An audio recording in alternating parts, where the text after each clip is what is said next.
The Thunderbolts looks to create lightning and fire up the summer box office with a $175 million global opening. Guys, this is going to be the most profitable Marvel movie since the last most profitable Marvel movie.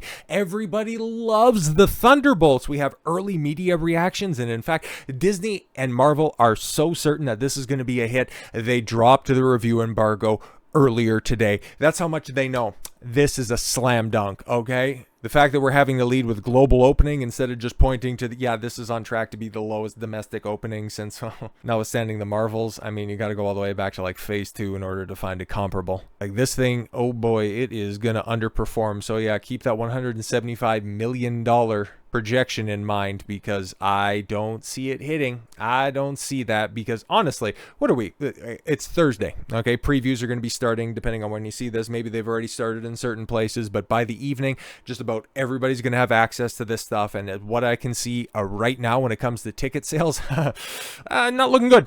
Really not looking good. But hey, you know what? This could be that movie. Okay, it wasn't the case for Captain Marvel, or I'm sorry, for Captain America. It wasn't that case for Snow White, but maybe this could be one of those Minecraft type situations where the big walk-up audience, that's where it's going to be the big driver. It's going to end up overperforming all of the expectations.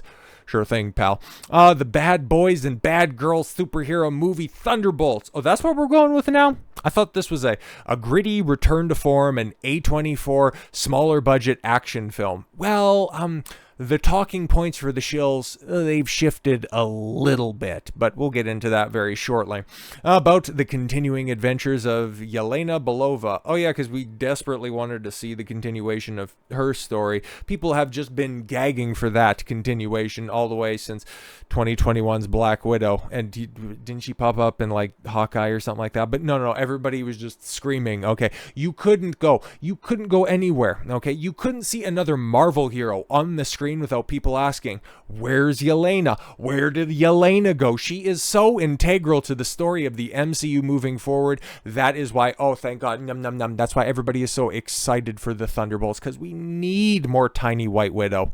The Winter Soldier. Oh yeah, all of that sarcasm that I levied before. Actually, people kind of wanted that for Bucky at one point in time. He was thoroughly destroyed in Falcon and the Winter Soldier and reduced to nothing but a gag in Cap 4, but I digress. Alexei Shostak. Yeah, okay, the comic relief. Okay, the Red Guardian.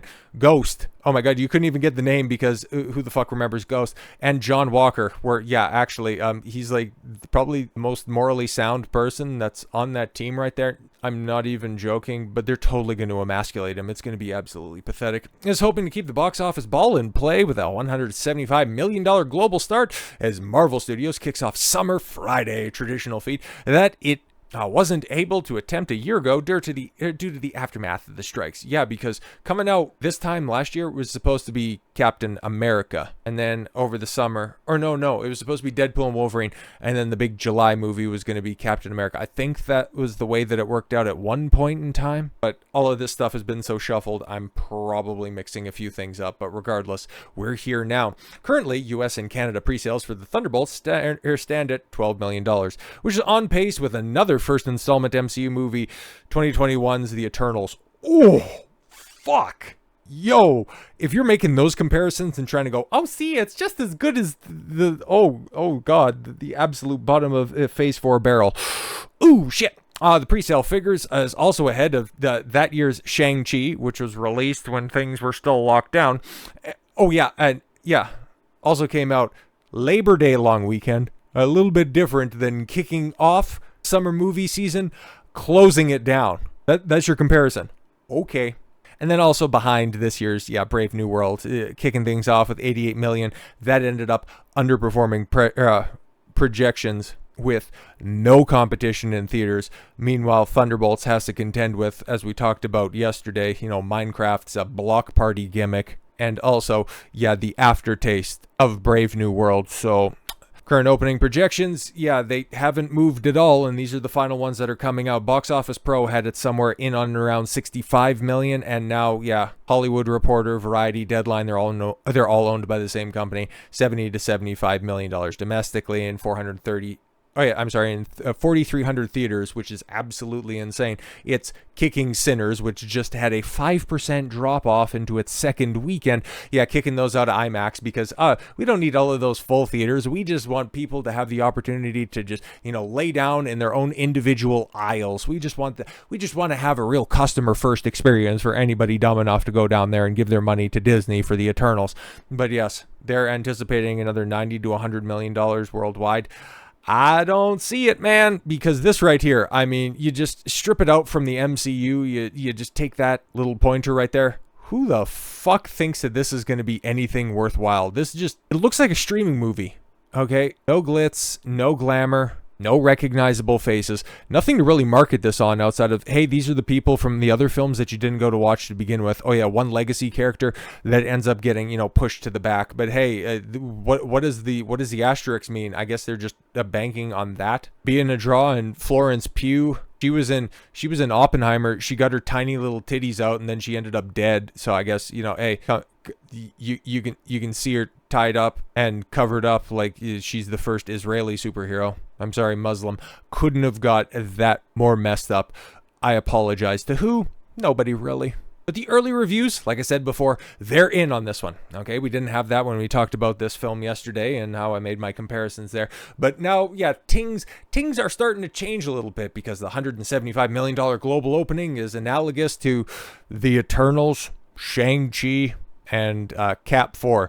It's funny how Black Widow, where a bunch of those characters are from, it's funny how that released the day and date on Disney Plus, and it still had a bigger opening weekend than what this is anticipated for. Fucking hilarious. But hey, it didn't end up performing that well on Rotten Tomatoes because, guys, this gritty, back to basics, return to form Marvel film is one of the best reviewed entries on Rotten Tomatoes because we all remember how great Black Panther was, right? Or how Avengers Endgame, once you get out of your emotions, ends up standing the test of time, right? Thunderbolts just slots right in. Well, now that we're getting a little bit more, and still at the time of recording, the embargo hasn't quite lifted yet, but it's still, it's kind of dropping. Now it's at 88%, which is still very, very high. Just refreshed it right there. And yeah, 112 reviews. I mean, it's something, but we also seen something like this happen with Captain America and Snow White, how it started off, relatively well, and then just after the embargo dropped, it fell off a cliff. So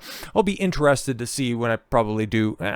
We'll see what happens. Might have something over the weekend, but I kind of doubt it. But we'll see. We'll see. But even just looking at some of the reviews that are right here, okay, clunky, unfunny, and disjointed. Oh, what do you know? Let's go to the top critics, okay, from the Toronto Star. Okay, for a commie sympathizer, I'm sure he voted for Mark Carney. Good for him. I would have preferred less Strum und Drog. Oh, see, he's one of those enlightened reviewers. He's evolved as a critic, and more attempts at comedy. Though, to be fair, the script's best lines are handed with a flourish to Desfontaine. She prowls through the film like a cat who reads Machiavelli and is waiting and found it wanting. Holy shit, if I never have to read anything written by that asshole, my life will be far more fulfilling because of it. Empire magazine. It doesn't always land, but it dares to be different. From the title to the team up, fresh and thoughtful in a way recent Marvel efforts haven't always managed. 3 out of 5. All right, fantastic. So that's what we're dealing with right here. If it ultimately works, it's all due to Pugh. No, I thought it was due to Desfontaine. I thought it was due to Ghost. Who can wrestle sincerity out of a screenplay and a franchise that has so little, capturing a whole emotional arc in just her moments of silence. I'm sure that's the case. I'm sure that is definitely what is going to end up being backed up, along with, it's more gritty, it's more realistic, it's more down to earth, and now it's an exploration of mental health. Because that's what we want. Oh, I would have preferred a little bit more humor, if the jokes would have ended up landing. But you know what? It's a really sincere piece that has taken me by complete surprise, showcasing flawed heroes working through their darkest moments. It's refreshing to see a franchise treat mental illness properly, not for jokes. Each misfit gets their moment to shine, but Pugh absolutely steals the show. Yeah, if you wanted to go ahead and go down this arc, people were more than willing to hear about it during the events of Falcon and the Winter Soldier, because because a Bucky has a lot to wrestle with. But no, he just ended up making his PTSD a joke. And now, you know what you're doing on this one? It's because Sentry, the Bob, as he's been presented in all the marketing, is also the villain on this one. And, you know, his bad Superman trope ends up getting activated because, yeah, he has deep-seated mental health issues. There's apparently like 30 minutes, just about 30 minutes, 25 to 30 minutes dedicated to therapy, which is so great because, you know, that ended up landing so well in She-Hulk, in Daredevil Born Again, in The Last of Us. I'm so glad that we're, you know, having this refreshing take on our heroes, just really having to talk through their feelings. But okay, the Thunderbolts is a letdown from the MCU. Shocking, just how lost the franchise has become. Now you're finally coming around to that? All right. The film tries to tackle big issues, but ends up feeling shallow. Florence Pugh skills are wasted. Does she have skills to be like, bro, I've been uniquely unimpressed every time that I've seen her, but there's enough shills that are out there that just don't want to criticize women that'll go, yeah, she's great. You just can't point to any specific performance. The story is boring. The music, what else about the music, is dull, and the action scenes are forgettable. Rather than setting a clear direction, it just adds a mess where the MCU, or adds to the mess of where the MCU is going. It's a harsh reminder that the franchise is far from its glory days. Well, I mean, we know where it's going because we get confirmation what that asterisk means, because at the end of the movie, Madam Hydra, okay, Elaine from Seinfeld, comes out and announces that, yeah, the Thunderbolts, we can't call you Thunderbolts anymore because, you know, Thunderbolt Ross, he got thrown in the raft, and, you know, we don't want to have any more allusions to Red Hulk. So you're going to be called the New Avengers. Except, get this one, okay, because this is another tease that I didn't hear about until I got clarification earlier this week. They're going to be involved in a legal battle with Captain America, Sam Wilson, not Steve Rogers, but I guess fake Captain Falcon. You're going to be involved in a legal battle because he filed an injunction. So yeah, they can only call themselves the New Avengers for like 14 months. I want to die when I heard that. That is just absolutely insane. But yeah, you take a look at the rest of this stuff, and mental health is one of the most conversations for today. I'm so glad the Thunderbolts tackles that. The film addresses mental health in the back half especially is staggeringly effective. You see the talking points that's coming out of this, and yeah, the people that say, you know what, it was kind of a mess, but you know what, they really tackled mental health in an effective way. I doubt that they're going to do that. This shit is going to suck 7 ways to Sunday, and it's just going to have a long, boring, drawn-out therapy session that nobody's going to want, nobody's going to remember, and this thing is going to die spectacularly. But once again, credit where credit is due, because at least they realize that this film is going to need as much help as it can get, and they're using the one thing that Marvel has attached itself to in recent years, I guess I should say in recent months, and has actually been successful, and that would be Marvel Rivals. It's the only thing that bears the seal of the once great House of Ideas and has done something with the IP. And yeah, earlier this week, you had specific Thunderbolts related content and streams going out. Okay, you can get yourself a Bucky skin, which is kind of funny, right? Okay, you can send Sebastian Stan out there on the press tour, and that's what you do to go ahead and align yourself with the most poppin' Marvel property out there right now, but you don't put the leader of the Thunderbolts out there. That's kind of strange, but there's a reason why Marvel Rivals is flying high and why the MCU is floundering. This right here, I think this really does drive home the point. Marvel Comics executive editor says Marvel Rivals has no effect on print plans, believes character popularity has more to do with play mechanics than it does with the characters themselves. Yeah, that's very interesting. It's not like people are spending a boatload of money on skins because of the characters that they like and they like what they see.